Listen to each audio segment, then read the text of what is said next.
Each year, Microsoft Research hosts hundreds of influential speakers from around the world, including leading scientists, renowned experts in technology, book authors, and leading academics, and makes videos of these lectures freely available.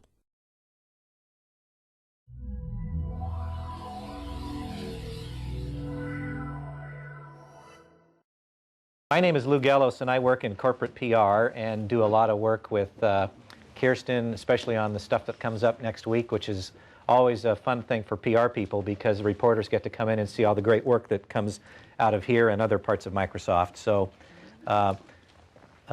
Michael has not only worked here but followed Microsoft for quite some time. He's written for the Washington Post and Time and Slate, and you can name, you all know because you got the mail that invited you here, so there's no reason for me to explain it all. We're here because of this book, which is back there. We're not here because of this book, which is also back there, but this is the book where I first met Michael, and we did something similar here on campus that in fact was so interesting, or was perceived to be so interesting, that C-SPAN decided that they wanted to tape the very thing that we're doing now to air on C-SPAN, and they did. So my parents got to see me, and they thought that I was really important because I was talking with you. So C-SPAN isn't here today, right? Well, no, we haven't told you that. Yeah. I didn't read that release. I saw you X'd it. So there's things that I want to talk about with Michael, but there's sort of more PR-ish because of the nature of how you wrote the book or how you edited the book, however you want to call it. Because the way this book was done is sort of unlike other books. And so I want to save some time near the end so I can ask those questions, because I think you might find it interesting, but selfishly, I'm really interested in how that came about. Well, we can start with that. But I don't know that, well, let's start with that, okay. Why don't you explain, because this isn't, for those of you who haven't seen the book, it's not Michael Kinsley, page 1, and then he writes the whole book and then it's done. It's kind of live research that created the book.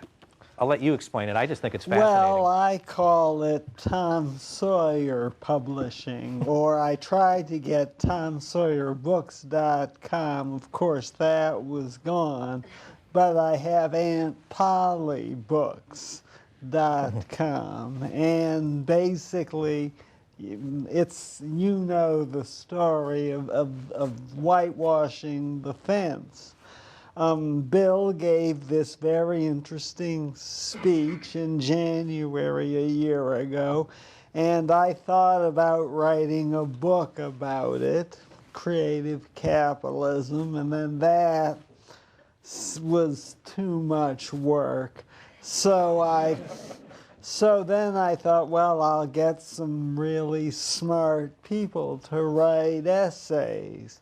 And having been an editor at Slate and elsewhere, I know that sort of per word you produce is probably close to as hard as writing it yourself, in terms of how many people don't do what they promised, or they write it and it's no good.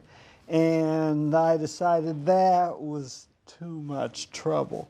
Then I had the idea of actually Nathan Myhrvold, who no longer works here, but is a legend of some sort at Microsoft, different legend to different people. He pointed out when we were starting Slate and grappling with the question of how you get people to read long stuff online, that people don't seem to mind reading their email. And it is true. Email is a new literary form, and it hasn't been fully exploited or even figured out to this day, I think, although it's much more our day-to-day reality, certainly, than when we started Slate. But it has the sort of immediacy and casualness of talking and the reflectiveness of writing together. And I think that is why people are more willing to read it. And people are also more willing to write it.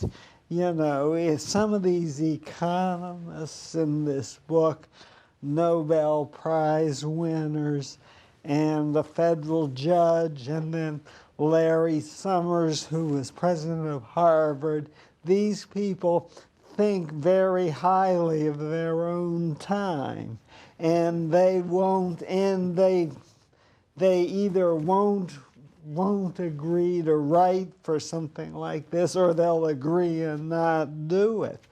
But, you know, email, people are always willing to write. In fact, I've had some experience, I don't think there's any example in this book, of basically publishing the email that people have written me to explain why they won't write the piece I wanted them to write at Slate.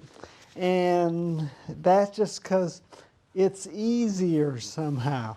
So this book is mainly, it starts with Bill's speech. Then it has Bill and his best friend Warren Buffett sort of over lunch talking, and that we published basically an edited transcript, and then all the rest is email. And I do think it's a lot easier to read, and it certainly was a lot easier to turn into a book. Would you say, after reading parts of this, I was struck, first of all, what was the time frame between when you asked people to contribute, because you had your kind of list of people, and then you kind of, well, they're not all going to do this. They say they are. When did you make the switch to decide, hey, let me try it like email and see what happens? Well, it was about a month. Of nothing happened? Well, we actually, it was email. But it was, we had a walled garden type site, you know, and because I thought the best way to get some of these big shots would be to make it prestigious and hard to get into. And that was just completely wrong. And I should have known it was wrong. Everyone in this room probably knows why it was wrong, which is that online walls don't work. And we had a very fancy site, which I'd spent a fair amount of money on, hired this firm in Vancouver and everything. And after about a month, you know, we'd sent out to our wish list, here's your username and password and so on, and gotten very little response. I just, you know, took a type pad and threw up a blog, no password, and immediately the entries started pouring in, including from the people who had passwords. But that meant that they could see each other's contributions, right? Yes, yeah. And furthermore, other people could see their contributions, which they liked. And did other people that were not on your list somehow find out about it, see it, and then decide to offer contributions? Well, once we opened it up, they were anyone could go in. I had some bitter experience with that when I was at the Los Angeles Times. and so I was a little hesitant to just open it up. We tried at the LA Times, this is a little off subject, but this thing called Wikitorials. Basically, we put up a real Los Angeles Times editorial and let people play with it. And it worked great for a couple of days. And then, then I got a call saying that vicious child pornography had taken over the site. So we took it down. And it was really awful stuff. The newsroom lawyer at the LA Times said that she was a First Amendment absolutist all her life until that weekend when she saw some of this stuff. So I was a little hesitant to just open it up, but we did, and it worked out very well, and not a lot of contributions, but a few are from people who just dived in. So there are a whole bunch of people like the ones he mentioned. What is it? I don't even remember the number. It's like 45 people that contributed what could be termed, as you look at the book, chapters. And they're maybe 3 pages long, and then it's on to the next person. Another 3 pages long to the next person. And when you read it, it's obvious that some people have already read another person's contribution because they say, well, Mr. So-and-so said this, but I think that. And so did you have to like take a deck of cards and kind of move them around, say, well, I'll use him first, and then I'll put her here? And well, we purposely, actually, I had the one big argument with this guy who I hired to help me with it on this very point. He wanted to organize it, you know, with here's the section on whether on the legal responsibilities of corporation. Here's a section on, I don't know, celebrities and so on. And I said, no, if you're going to replicate email, you want it to sort of weave in and out and turn back on itself and so on. So yes, there are a lot of, you'd be hard put to follow any thread there.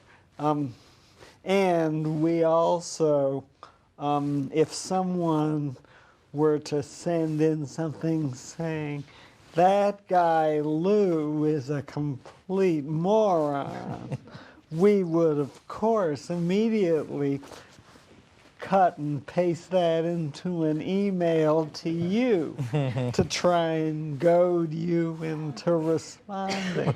And that worked. So we spent like 15 minutes talking about how he wrote the book. Maybe we'll get back to some of that later, but I want to be conscious with actually the subject matter itself. Unlike everybody else in the book, the beginning part of the book that you already said, which was Bill Gates' speech itself, was actually the speech that he gave. So that does not read like email. It reads like Bill speaking, which, as we all know, has its own unique style.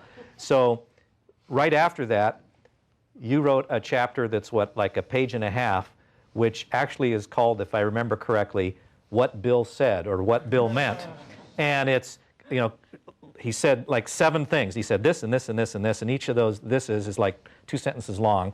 And brilliant, by the way, and I got a chuckle out of that, and I think all of us who work here would get a chuckle out of just that chapter. Not that it's humorous at all, it's just there's 10 pages of Bill, and here's 2 pages of what Bill said. It's just a journalist's dream, so to speak. But then it takes off into how people react to what Bill said. Could you raise your hand if you know of Bill's speech? Because I don't want to jump to some place that maybe people aren't. Okay, well, do you want to explain what Bill said in a short way so everybody will have an idea where we're taking off to? You mean in this particular speech? Yes. Yeah. Yes. He said that there are problems in this world which are too big for philanthropy, even for the Gates Foundation, and too big for government, or at least no one trusts government, and therefore capitalism ought to address these problems and do more to solve them. And what he meant by that is, well, it's fortunately not entirely clear because the rest of the book is people arguing about what it meant, what he meant. And does he mean does he mean essentially that corporations should give more to charity? Or does he mean that corporations, in pursuing their profits, ought to be more creative? And other questions like that, plus questions that arise from the questions. And that's why it's a fascinating read. For example, okay, your corporation has a responsibility to shareholders and a return on the shareholders' investment. But if you're taking some of that return and sticking it over here in some creative capitalistic way to benefit this problem over here, you're actually taking it away from the shareholders who would otherwise earn it. Well,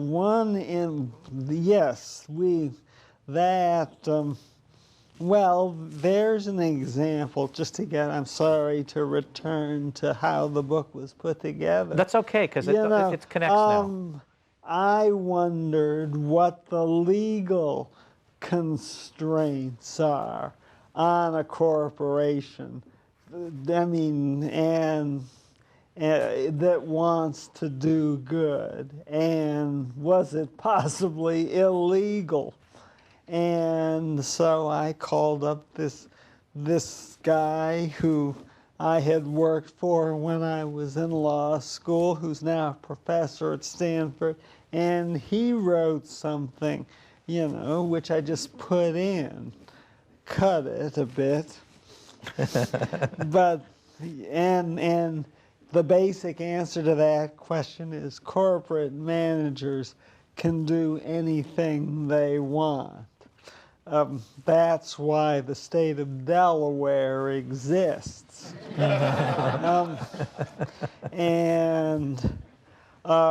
But there was a whole nother discussion which started from the question of why Bill Gates is recommending a course of conduct that's the opposite of what he actually did himself.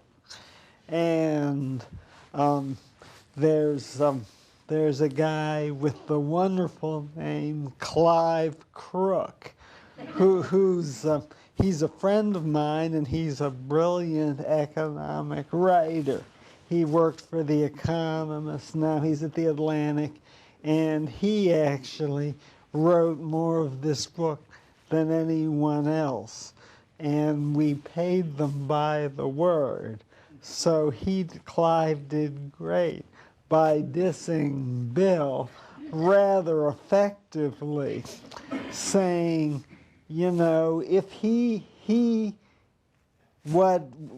what Bill did was he founded Microsoft, and he did his very best to make it profitable, and his very best was quite good, and Microsoft benefited its shareholders, benefited Bill, and benefited the world. I think most of us here, at least, would agree, in the way capitalism is supposed to.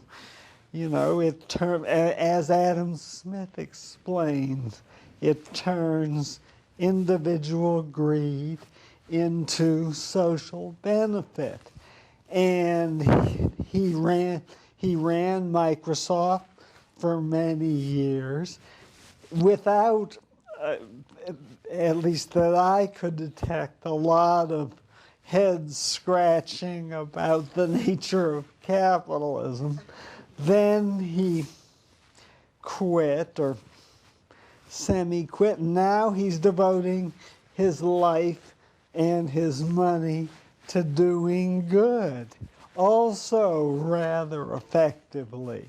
And Clive says what he's saying in his speech is, do as I say, not as I did.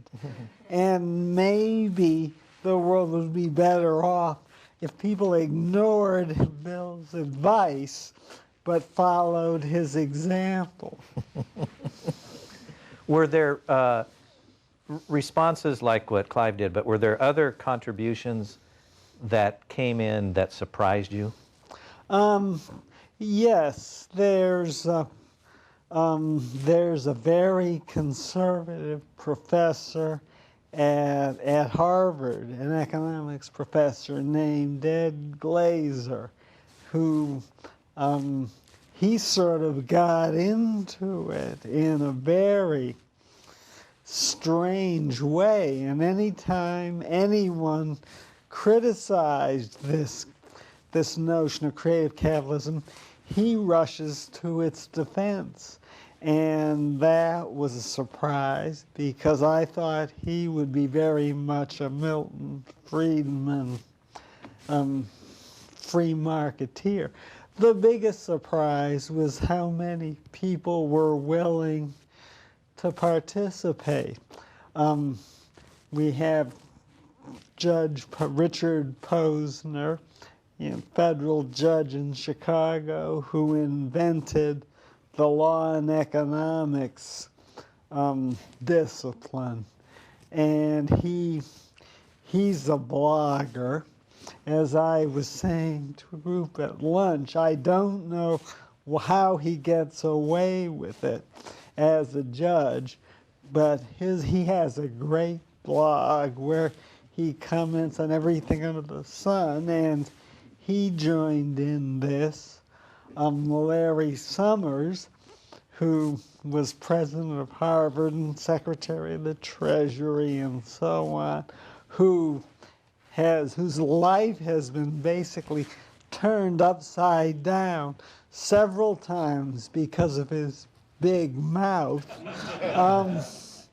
You would have thought he would stay away from this, but he joined in. And he was pretty strong right off the bat. Yeah, he had an excellent piece about, well, it has a surprise ending.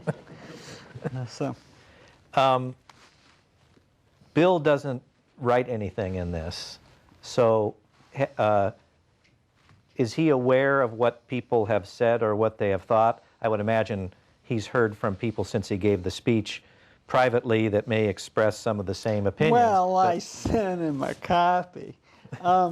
Actually, he has a legitimate grievance against this book, which he's been very gracious about not enforcing, which is that Simon and Schuster really overplayed him and Warren, and I had a fit when I saw the cover, and I spent about 3 weeks negotiating to, make their names smaller and then to print the other people. And no one should hire me to negotiate on their behalf because I didn't really achieve much. And then in the British edition, They took out everybody. Yes, they took out everybody else, and Bill and Warren are a couple of points bigger. And then the back, they have a picture of them, and it's really quite wrong. Hey, give me my book back. Oh, sorry.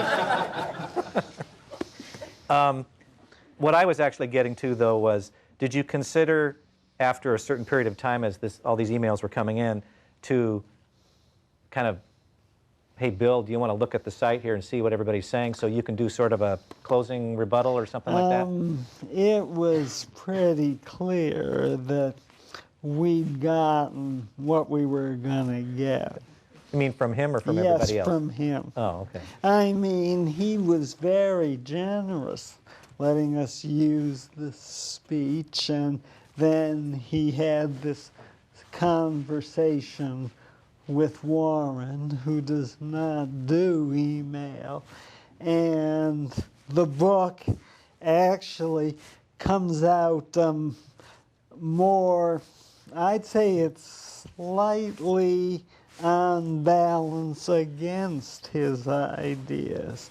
So I wasn't dying to send it to him before it was published, and then afterwards I did send it to him, but I'm embarrassed somewhat by the cover. Well, you can always just go like this. There. It's fine. Great. When you said something at the beginning, and maybe I'm misinterpreting, so I'm curious. Were you privy to the speech before it happened? Did you know it was coming? No. Okay. Oh, I don't remember. I don't think so. Because, I mean, I work in the corporate PR department, and we knew it was coming, but we really didn't know what was coming because it was more foundation than Microsoft. And for those of you who don't know, it's very separate. It has to be separate. So there's things going on over there that, from a PR standpoint, that we don't know about, that Bill's doing, and those kinds of things. But we knew something was coming at Davos. It would be unlike any other appearance that he had made at Davos, and then we knew he was going to say this stuff. And obviously he put a lot of thought into it and everything. But I would suggest that everybody else in the book got a chance to think about it more, if you know what I mean, because the speech happened and now they can think about it, and throw in this angle and that angle and come up with what they came up with, each attempting to make their mark, each realizing, hey, now I know people are following it because of the response on the site.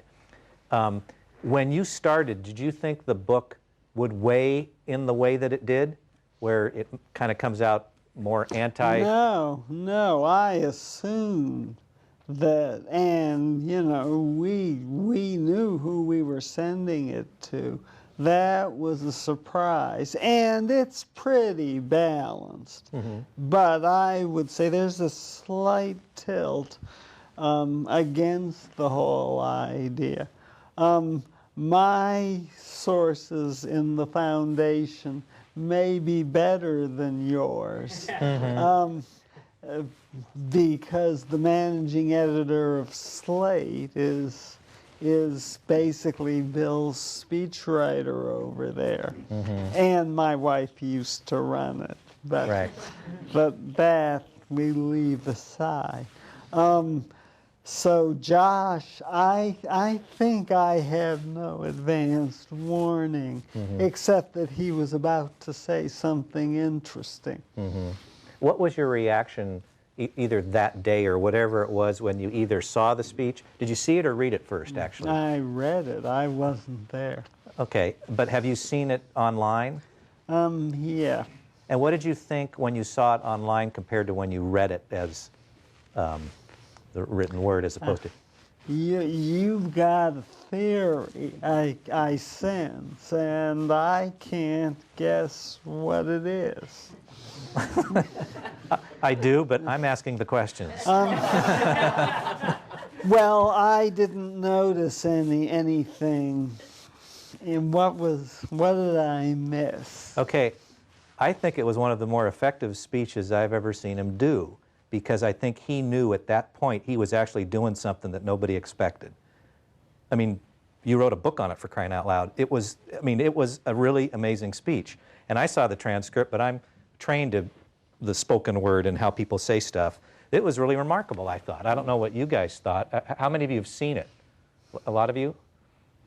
And it's 5 after, and we're going to go to the bottom of the hour. So if you guys have questions as we're talking, raise your hands, and we'll just start chiming in now. It's not going to be a formal Q&A thing, but that's what I was struck by, and I just was curious if you had sensed in seeing that speech, did it seem different to you? And I mean, it was sort of statesmanlike, but at the same time, the audience that he was speaking to, he knew who they were. They were the people that could do what he was suggesting should be done, rather than just anybody. Yeah, I think that's right. It would be, well, that he and that audience did not know what was about to hit in terms of the economy. So it'd be interesting what he would change about the speech if he were going to give it last month instead of a year ago. As people contributed to the book, that brings up an interesting question. The latter contributors, when was the last entry that you got before you had to go to press? The timing was absolutely perfectly wrong. I would say the last contributors were in August. And I wrote 1 or 2 paragraphs in the introduction in September. So how does that line up with the economic situation? I guess it's sort of, it was beginning, but it wasn't slapping us in the face quite yet. I think it slapped us in the face around Labor Day. Yeah. Which is just when I thought I was done. So if you thought you were done, that seems to suggest that maybe you had to do something else? Well, it was too late to do a lot, and we wanted Simon & Schuster. I will say this, they brought it out unbelievably fast for a book. It's hard for certainly people in technology to appreciate how slow the book publishing process is. This other book, which is just a collection of my columns, I turned in on a disc, and it took 15 months for them to turn that into a book. And this was 2.5. That's amazing. Well, they knew our discretionary income was going to be decreasing, so they had to get the book out in a hurry. Questions or comments from anybody? Yes, in the back. That contribution by Larry Summers must have come in fairly late by the time he wrote it. The one about Fannie Mae. Just now you've given away the ending. Let me say, just because you don't have a microphone out there and this is being recorded, the question was about Larry Summers' contribution, and did it come in late in the process? Yes, I guess, but the Fannie Mae collapse was the beginning of the bigger process. I saw another hand. Yes.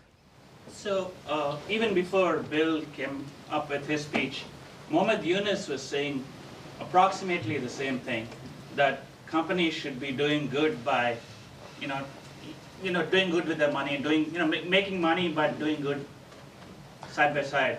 Would you like to compare what he said with... Well, Mohammed Yunus had brought up this idea before, and in fact, Mohammed Yunus was here last year, gave a big presentation here in much the same way we're talking here. No, well, I'm honored, because he's an amazing guy, and his name floats through this book, of course.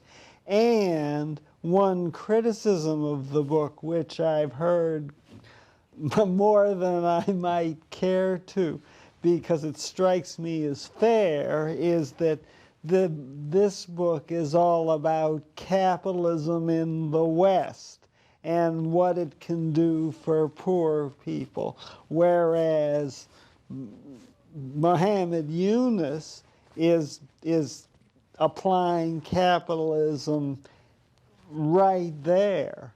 And people said we should have done more about the possibilities of capitalism in underdeveloped countries. Yes. I just want to make a comment about that. When Muhammad Yunus was here, and I know a bunch of you were here to listen to him, and I've been working on the speaker series for 8 years, and never in those 8 years have I ever been contacted by Bill Gates' office just so that he could spend time with someone. But he wanted to have lunch with Muhammad Yunus, and they did spend an hour together before he spoke here in '99. Well, Kim, now you make me feel bad. Yeah, but he only spent lunch with one person. You got to spend lunch with a whole bunch of people. That's true. Yes. An observation and question. We know for a fact that our chairman thinks 10 years ahead. Maybe he's thinking something that we don't see yet. Related to that, I would like to say that I think that the economic theories on which we have based our growth are basically a couple of centuries old, and basically were invented when the people were thinking about unlimited resources for a limited number of people, mainly in Europe and then in the United States. And so my question is possible then we have to rethink it the entire way, where real stakeholders are not just people that invest in the companies, but the citizens. Look at where we are right now. We are footing the bill of these companies that are too big to fail. So I would like to see. Gosh, the question was that basically American capitalism and capitalism in Europe are based on theories that are 200 years old. Specifically, I assume you mean Adam Smith, The Wealth of Nations, which was 1776 by a nice coincidence. And should, well, is it time to update them? Is that an okay summary? I guess I'm enough of an enthusiast for capitalism that I would say the theories don't need to be updated. And what I really, I guess, don't believe, which many people do, is that certain cultures are not as amenable to free markets as others. You know, the Chinese are, for some reason or other, they're not going to be able to benefit from this. And people had similar theories 10 years ago about, or 15, about the Japanese, and those are no longer mentioned. I think people are people, and they, the incentives that are part of Adam Smith's theories are universal. At least that's what I think. Yes, sir. I was wondering, I was doing a discussion in the book regarding just basic human bad behavior. I mean, you can have companies that can invest all they want on people, but at the end of the day, some countries or governments' bad behavior nullifies all the good that a philanthropy or a company would do. The question is, you can have all the free markets you want if you have bad people running the country. It's not going to do you any good. Warren Buffett, of all people, gets into that in his conversation with Bill.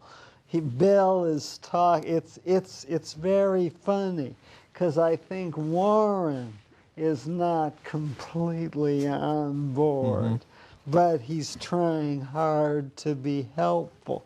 But he does, Bill is saying that it's justified for a company like Microsoft to donate software and do things in third world countries because it improves their relations with these countries and the governments of these countries. And Warren interrupts him to say, well, do you achieve that by helping the poor people in these countries, or do you achieve this by bribing the dictator's brother-in-law? And it's a rhetorical question.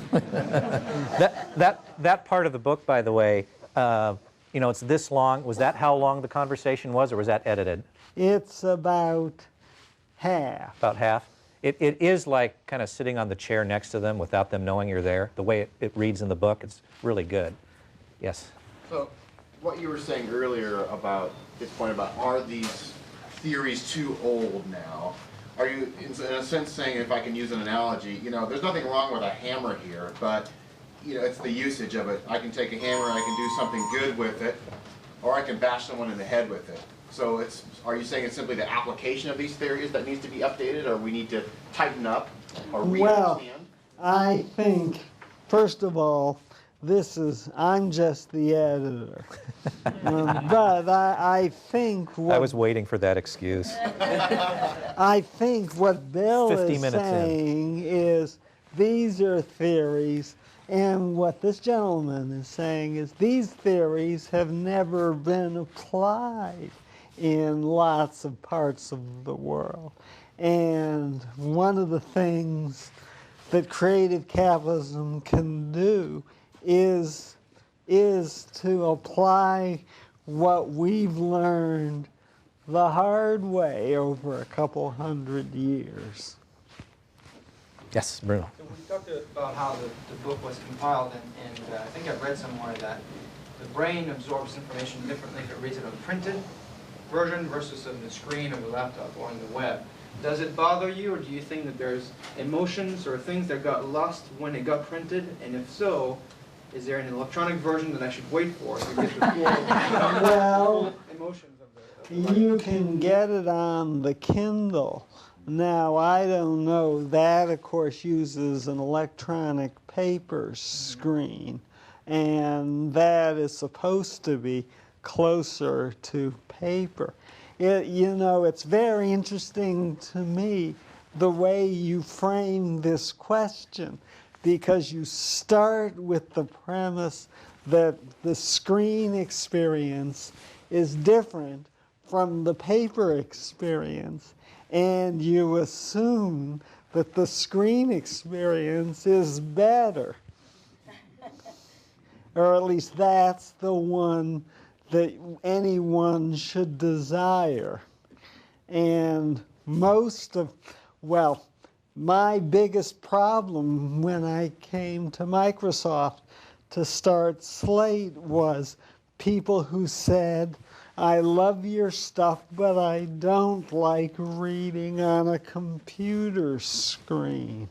And maybe 6 months after I got here, I was on a panel on the future of the internet, blah, blah, blah, which you could do day in and day out back then, and maybe still. And this lady in the audience got up and she said, I love Slate, but I don't like reading on a computer screen.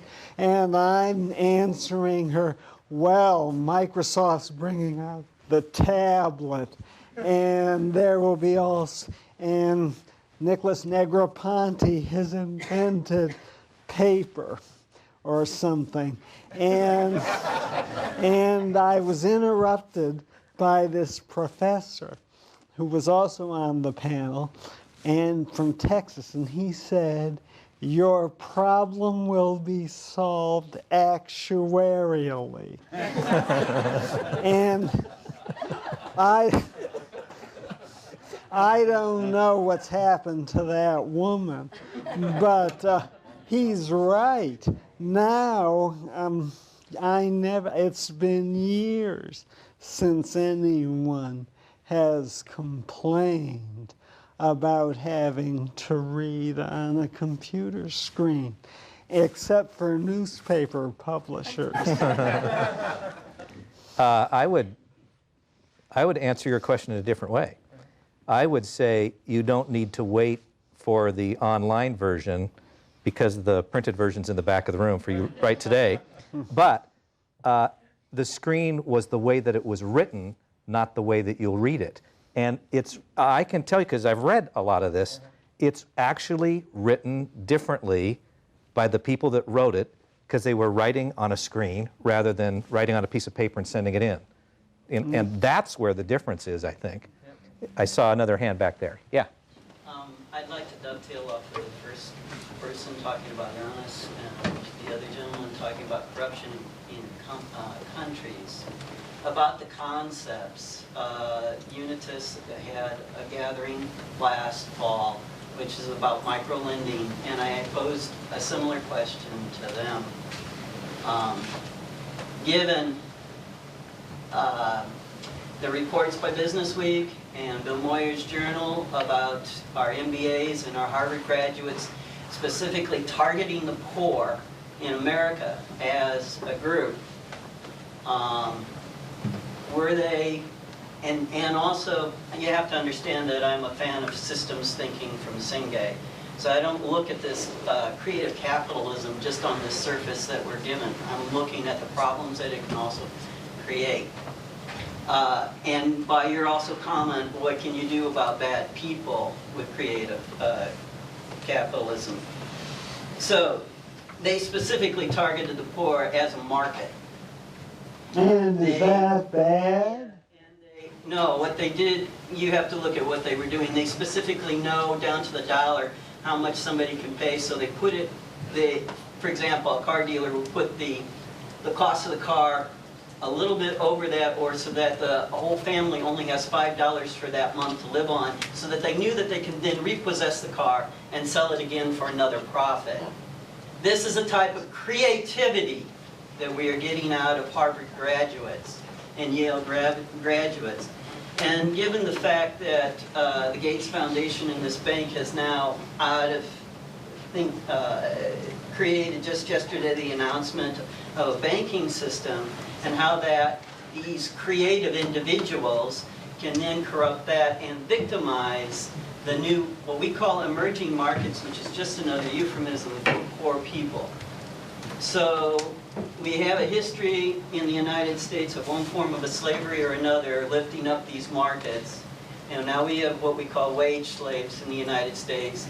We have, after the crash, we know about the predatory lending, and that's the words that they use, predatory. Has there been any discussion about what kind of controls to go into fully thinking about this problem in a systems manner to examine that tendency for Harvard graduates and Yale graduates and the other institutionalized capitalistic people for being predatory? Wow. Yes, there's a lot. I would say the possibility that capitalism is a predatory system has gotten more examination in the past few months than it has in the previous, certainly 40 or 50 years. And I don't know anyone who is prepared to give it up at this point. But I'm... The do-gooders thought about the ramifications of what they think is a good thing and how it can be turned against the poor. This is the eternal argument that you know I feel has been going on since everyone was in college. You know, I was in college before practically everyone here. It was during Vietnam. And the argument was, do you work through the system or do you step outside the system? And in those days, people really did step outside the system. Well, what was the name of the guy who they tried to connect to Obama? Bill Ayers. Yes. So Well, he's gone now. But yeah, I think capitalism is getting oh, you're back. Is getting a pretty good workover. So at the moment. Yeah. I actually just wanted to do a quick follow-up to the reading on the screen versus reading on paper question. And specifically the difference that I wanted to try to tease out was, since the original authors, essentially, with the possible exception of Bill, though I doubt it, composed their work in electronic form on a screen, that there might be an interesting, almost parity mismatch between that and then the consumption by the readers of this sort of inherently printed form, because it's a book, rather than this inherently more email-like form where someone thought, oh, I'm doing this thing, it's this lightweight conversational thing, and then thump, it lands in my lap. And this distinction between those two. And I'm just wondering if you had a thought or comment in that direction. Well, not really. I thought I was actually. You're spoiling it for me. Maybe not. I was sort of happy that I was helping to solve the problem that newspapers and magazines and books have faced of how do they remain relevant and affordable and so on in the age of the screen. And I was going to say to you that what this gentleman said, which is that every word in this book, I'm sure, except possibly for Warren Buffett's, were written on a screen, and so is every word published by the entire book industry, I would imagine. Yep, we've got time for like maybe two more. What are you going to work on next? Well, I had an idea, but the publishers aren't excited by it, which was to try this technique. This book is analytical, or at least it aspires to be. It poses problems, and people argue about the solutions. I would like to try this same Aunt Polly technique with narrative, and if I do this, it would be a book called Not Working, in reference to Studs Terkel's famous book Working, and it would be stories of people getting laid off, and it would be very democratic, small d. Anyone could go to the site and make a contribution, and then after a few months we do what we did here, and hopefully we will discover, another Hemingway or something. Who in their right mind want to try that idea? That sounds really interesting, especially now when you've got a lot of people that can contribute. Yeah, well, there are a couple of publishers who are interested, but I'm making Simon & Schuster out to be the villains here. They said, well, who famous are you going to have? And I said, well, first of all, part of the point of the exercise is that we don't know who's going to contribute. And secondly, famous people tend not to be unemployed. And, if Berkshire Hathaway lays off Warren Buffett, I'll get him to write. You might even get him on email. Yeah.